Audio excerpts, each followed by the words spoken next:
Masih di obrolan pagi RBTV, kita masih membahas tentang batik sebagai warisan Indonesia yang sudah mendunia. Kita sudah banyak mengetahui gitu ya dari jenis, karakternya juga dari setiap batik. Dan tadi yang paling menarik nih, kalau pemirsa ngeh ya, bahwa di batik yang ada di depan ini ada yang sudah berumur 65 tahun, punya Ibu Mahirta. Bu, kok bisa 65 tahun dan kok masih bisa secantik ini, Bu? Sedangkan kita sebagai yang jarang mengkoleksi gitu ya, kayak batik itu kadang suka takut, Bu. Nanti takutnya luntur lah, apalah. Ini kok bisa masih cantik? Sebenarnya merawat batik yang benar tuh gimana sih, Bu?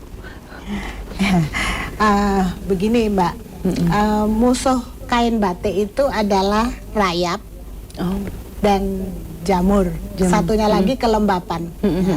Jadi untuk menghindari kelembapan itu batik jangan disimpan terus, saking sayangnya ditaruh di lemari terus. Jadi harus waktu-waktu berkala itu kalau orang Jawa bilang diisis.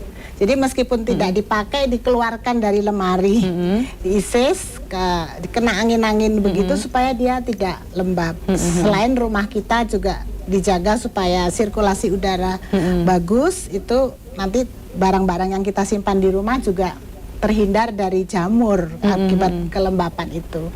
Kemudian kita jaga supaya jangan sampai ada serangga, rengat yang memakan batik itu. Jadi itu bisa kita treatment ya. Kalau secara tradisional kita beri bau-bauan cengkeh, karena serangga itu nanti dia takut ya dengan bau cengkeh itu. Kemudian bisa juga dengan merica begitu.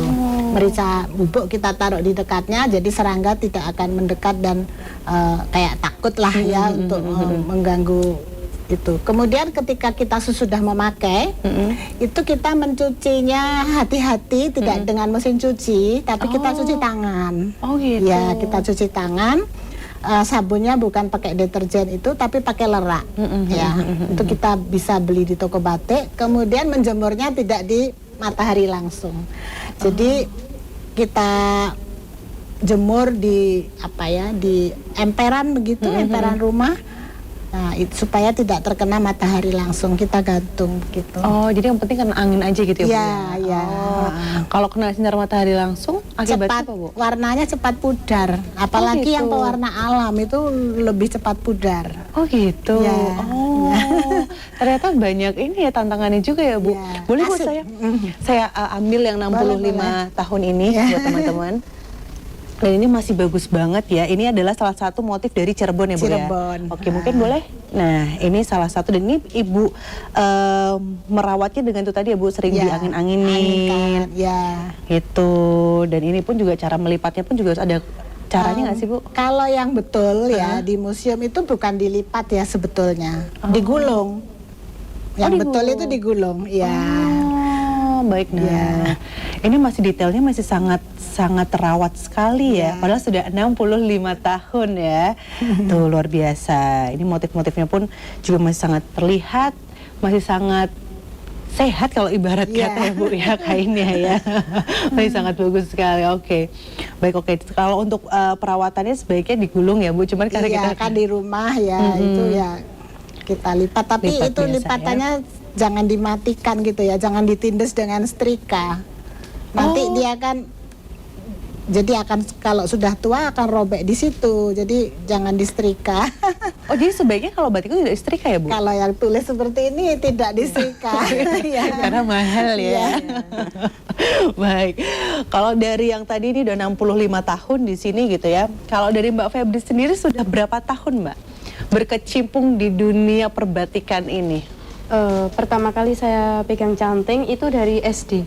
Dari SD ya? Sudah membantu orang tua gitu, nyanting. Untuk nyanting. Nah, akhirnya bisa sendiri? Bisa sendiri SMK. Oh, waktu pas sudah masih sekolah juga ya? Oh, keren.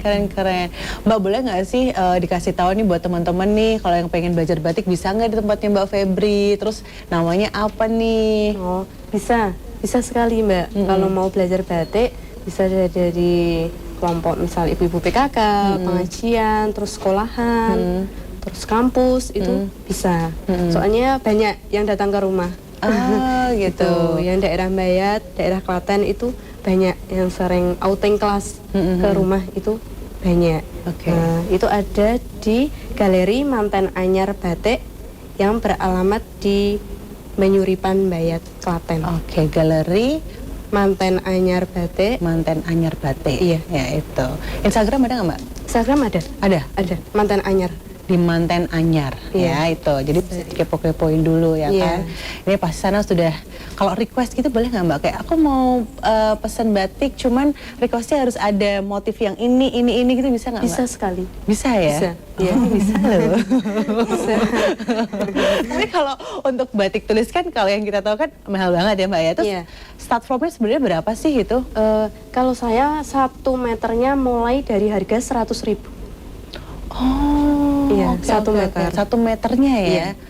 Oke, jadi masih terjangkau nih buat teman-teman ya kan. Cuman itu tadi, nggak cuman hanya bisa beli aja, tapi harus merawat juga ya Bu ya, dengan berbagai macam treatmentnya gitu. Kalau dari Mbak Febri sendiri mungkin boleh Mbak, kalau pandangan dari Mbak Febri, kenapa sih kita sebagai anak muda ini harus juga ikut tetap melestarikan, bahkan juga harus kenal juga tentang kerajinan batik ini Mbak?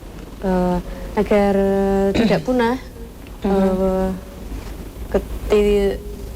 Ketinggalan nenek moyang kita, terus tidak diambil alih oleh negara lain. Iya, betul. Karena negara lain sudah membuat kain tekstil itu yang disebut printing, kain yang motif batik. Seperti itu, tapi itu bukan batik.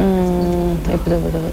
Kalau di faktanya Mbak, itu yang banyak peserta yang datang itu tuh umur berapa tuh? Kalau di tempatnya Mbak Febri, kebanyakan?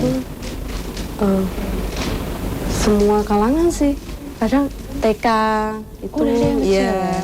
Terus dari kantor juga ada, pegawai-pegawai itu juga ada. Jadi Mbak Febri udah cinta mati lah ya dengan batik ya. Pokoknya ya. Alhamdulillah ya. Secinta itu ya. Kalau Ibu juga secinta itu kan Bu dengan batik? Saya suka batik dari kecil ya. Dari kecil kan saya itu pernah tinggal di Pekalongan waktu itu. Jadi kan saya sudah juga melihat bagaimana proses ayah dan ibu teman-teman saya itu membatik ketika saya SD gitu. Jadi saya sudah mulai tertarik, gambarnya kok bagus-bagus ya begitu.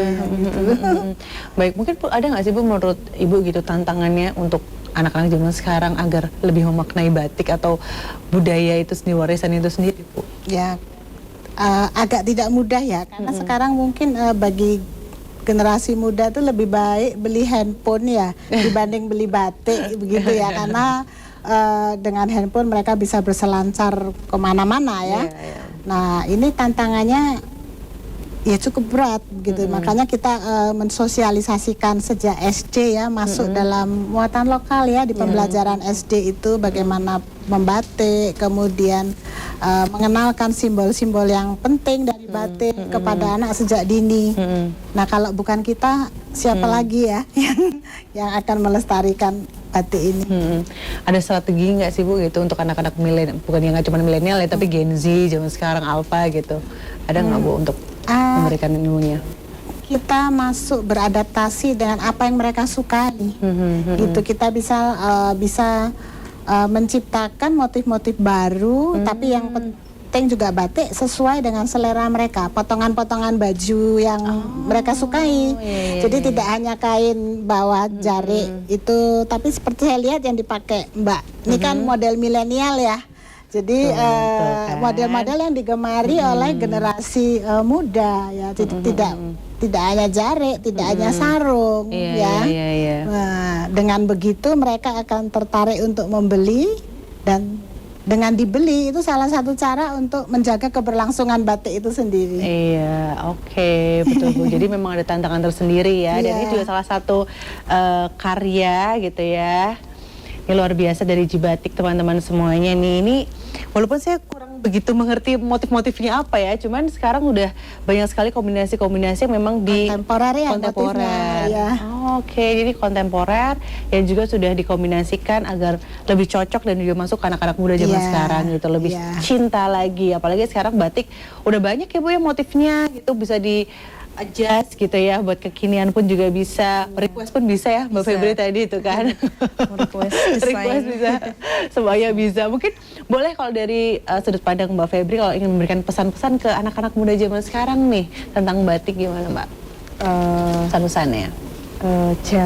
Jangan bilang batik itu cuman dipakai sama orang tua, tetapi anak muda juga bisa pakai.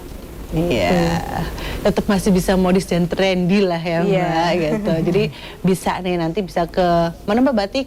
Mantan Anyar tuh ya kan, bisa belajar di sana, lihat-lihat koleksinya juga, request pun juga bisa, pokoknya ya kan.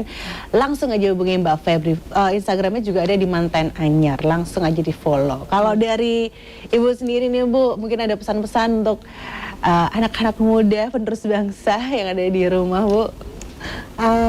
Ketika membeli batik terlihat mahal, pahamilah bahwa prosesnya itu tidak mudah, ya gitu. Tidak mudah, penuh perjuangan. Iya. Bahkan tadi juga Mbak Febri mengatakan 3 bulan hanya untuk canting aja ya. Belum lagi buat mewarnainya, terus buat yang macam-macam sampai akhirnya bisa dibawa gini. Mungkin 5 bulan, 6 bulan ada ya Mbak ya gitu. Jadi memang ada harga ada rupa lah ya gitu. Harga lumayan tinggi, cuman pun juga perjuangan ceritanya. Terus habis itu juga bagaimana cara mendesainnya juga. Kita mencari inspirasinya pun juga tidak mudah. Terima kasih banyak Ibu dan juga Mbak Febri sudah sangat menginspirasi untuk kita semua. Banyak ilmu sekali yang kita dapat tentang batik gitu ya. Kita lebih memahami lagi dan pastinya kita harus sama-sama terus melestarikan budaya dan juga warisan Indonesia yang sudah sampai di dunia nih. Sudah betul-betul sudah disahkan. Jadi kita harus melestarikan dan juga sama-sama menjaga. Sekali lagi terima kasih banyak Ibu dan juga Mbak Febri sudah berkenan hadir pada hari ini. Dan semoga semakin luas lagi ya yang mencintai batik juga, yang banyak juga melestarikan. Dan terima kasih banyak juga untuk seluruh pemirsa yang sudah menemani kami di obrolan pagi. Dan sudah 60 menit kita ketemu lagi setiap hari Senin sampai dengan hari Jumat jam 10 hingga jam 11 hanya di RBTV. Kalau gitu saatnya saya Tiara pamit dan sampai jumpa. Bye-bye.